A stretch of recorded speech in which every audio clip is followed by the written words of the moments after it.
ऋषिवर पाराशर, देवी वत्सला, विधाता आपका कल्याण करे। ऋषिवर, आप उद्विग्न दिखाई दे रहे हैं।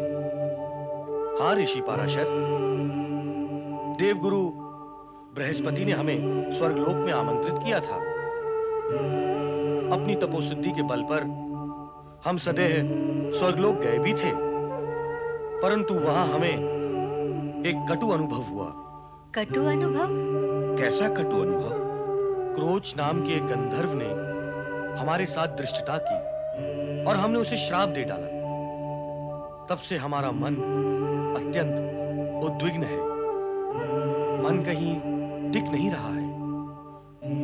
सर्वविदित है कि अपनी व्यथा दूसरों को ज्ञात कराने से तनिक शांति का अनुभव होता है। इसलिए मैंने अपनी मन की दशा आपको ज्ञात करा दी, ताकि मन शांति का अनुभव कर सके। अच्छा, अब हम चलेंगे।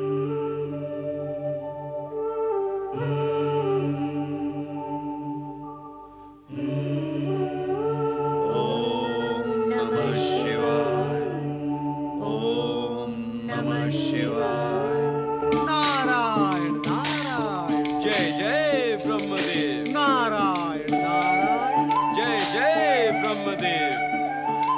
मित्र नारद, स्वर्गलोक के महोत्सव हेतु तुम्हें तो आमंत्रण मिला ही होगा। क्यों? क्या उस उत्सव का आमंत्रण तुम्हें मिला था? मुझ योगी को ऐसे उत्सव में कौन बुलाएगा भला? नारायण नारायण। तो मैं क्या भोगी हूँ जो मुझे बुलाया जाता?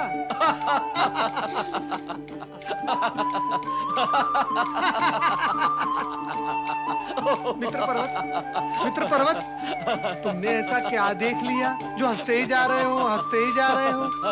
योगी और भोगी की बात सुनकर सहसा मुझे उस दृश्य का स्मरण हो उठा। हाँ?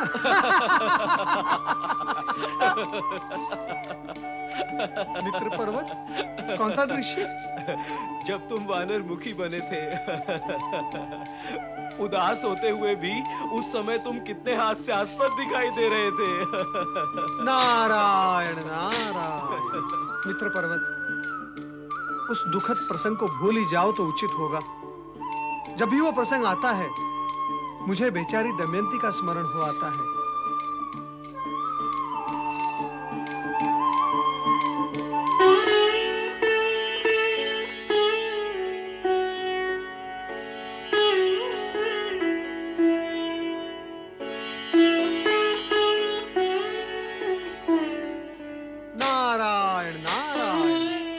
चंद्रदेव, शराब मुक्त होने के पश्चात भी आप उदास क्यों हैं?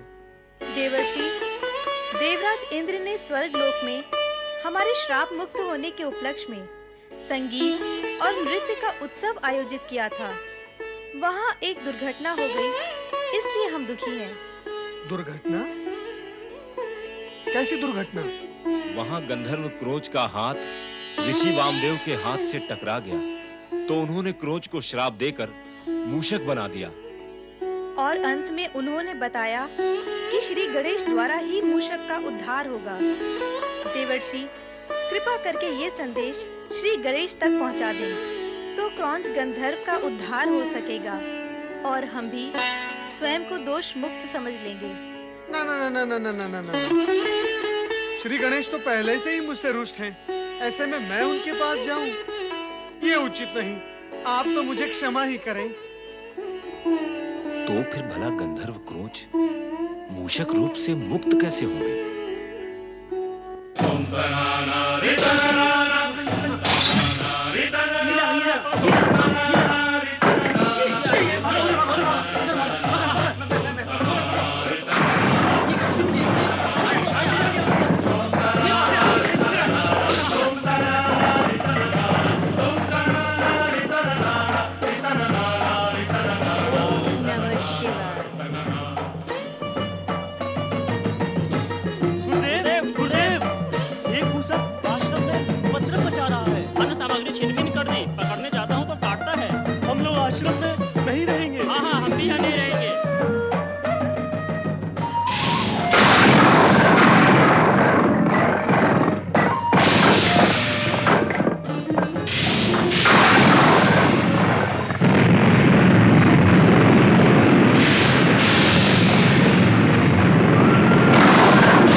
हमारे सारे आश्रम में उपद्रव मचा दिया इसने। दया करे। हे भोलेनाथ, इस मूषक ने सारा आश्रम उजाड़ डाला है। इसके आतंक से आश्रम का सारा वातावरण भयभीत हो गया है। हे प्रभु, कृपा करे, इसका उपद्रव शांत करे। इस मूषक का उपद्रव शांत करे प्रभु, शांत करे।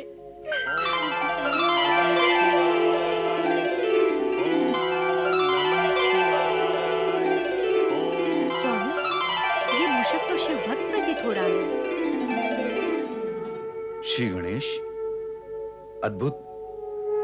स्वामी, ये गणेश भक्त मूषक इस बात का संकेत कर रहा है कि हमें इस कष्ट से बचने के लिए भगवान श्री गणेश की आराधना करनी होगी। इसका रहस्य तो भगवान शिव ही बता सकते हैं। गंधर्व क्रौंच के मूषक रूप ने ऋषि पराशर के आश्रम में उपद्रव मचाकर वातावरण को भयंकर रूप से आतंकित कर दिया। यहां तक कि आसपास की झोपड़ियों को भी भस्मीभूत कर दिया।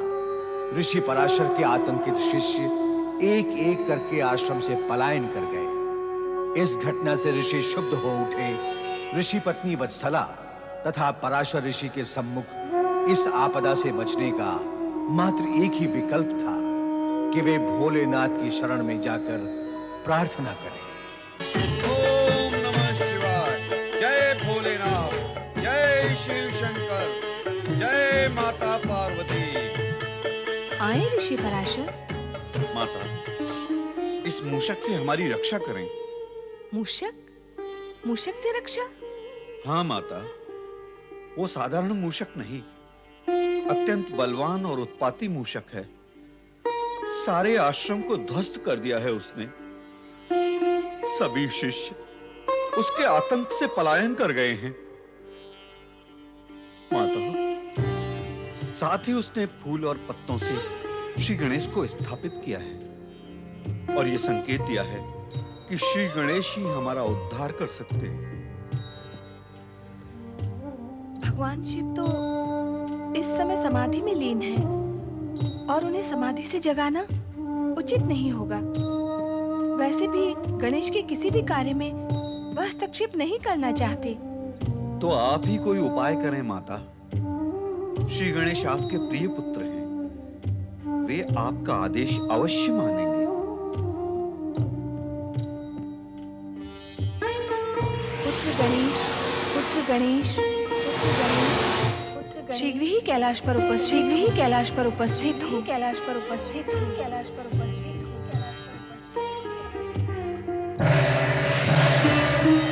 प्रणाम माता, मुझे क्यों स्मरण किया? पुत्र गणेश, ऋषि पराशर का संकट दूर करो। ऋषि पराशर का संकट क्या है माता? श्री गणेश, आश्रम में एक शक्तिशाली मूषक ने उपद्रव मचा रखा है। उसने ये संकेत दिया है कि वो आपकी कृपा प्राप्त होने पर ही शांत होगा। दया करो श्री गणेश। मैं माता की आज्ञा का अनुचर हूँ ऋषिवर। आपके आश्रम पहुंचने से पूर्व ही उस मूषक का उपद्रव शांत होगा। जय मां पार्वती, जय भोलेनाथ।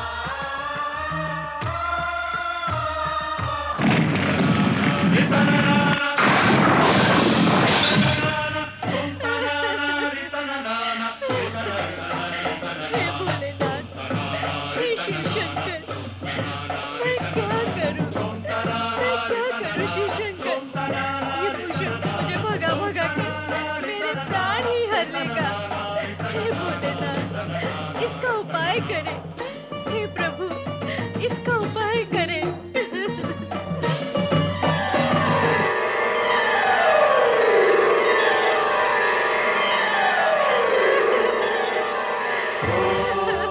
माता, श्री गणेश, चिंता न करे माता।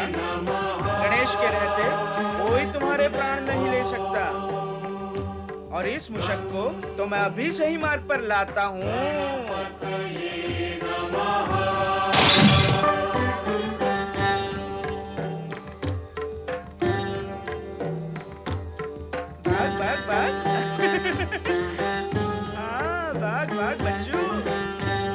बच्चू भाग के कहाँ जाएगा?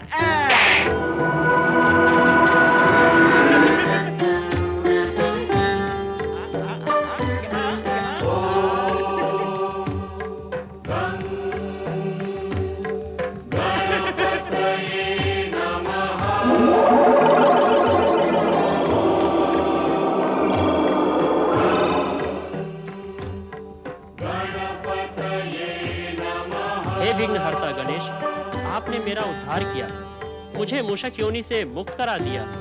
मैं आपका आभारी हूँ। क्रॉन्च, तुम मूषक योनि से सदा के लिए मुक्त नहीं हो सकते। तुम शापित हो, और श्राप तो द्रवित हृदय की वेदना से निकला हुआ वेदक वचन होता है, वो कभी मिथ्या नहीं होता। श्री गणेश, ऐसा कोई उपाय करें कि मैं मूषक रूप में भी घृणा का पात्र ना हो और मेरा जीवन नष्ट ना हो। मैं जीवन भर आपकी सेवा करता रहूंगा। क्रॉन्च, जीवन भर हमारी सेवा करने के लिए तुम्हें मूषक के रूप में हमारा वाहन बनना पड़ेगा, और हमारा वाहन बनकर तुम लाभ ही में रहोगे। भक्तों द्वारा चढ़ाया प्रसाद तुम्हें भी प्राप्त होगा। मुझे आपका आदेश स्वीकार है। मैं सदैव आपका वाहन बन के रहूंगा, किंतु मेरी एक प्रार्थना है। वो क्या? मैं गंधर्व हूँ, मुझे संगीत से वंचित ना करें। जब चाहूं गंधर्व बनकर गाता बजाता रहूं। तथास्तु।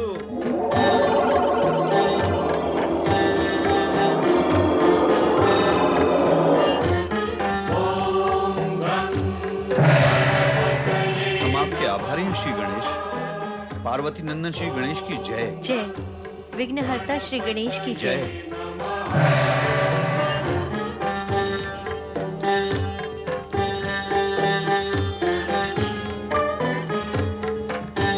मूषक वाहक श्री गणेश की, पार्वती नंदन श्री गणेश की, प्रथम पूज्य शिवसूत महागणपति की।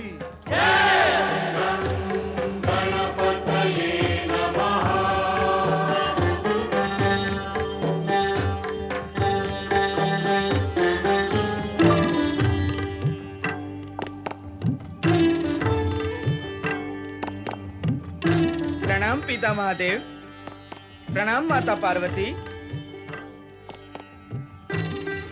वामदेव के श्राप से क्रॉन्च को विशेष हानि नहीं हुई, किंतु विशेष लाभ अवश्य हुआ है।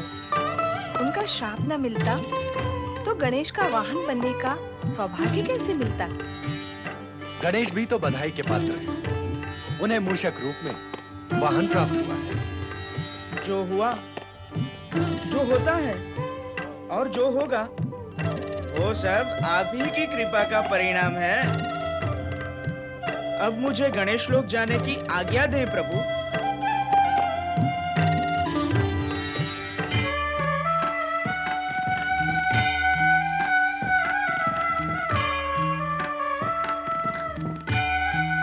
स्वामी आ गए।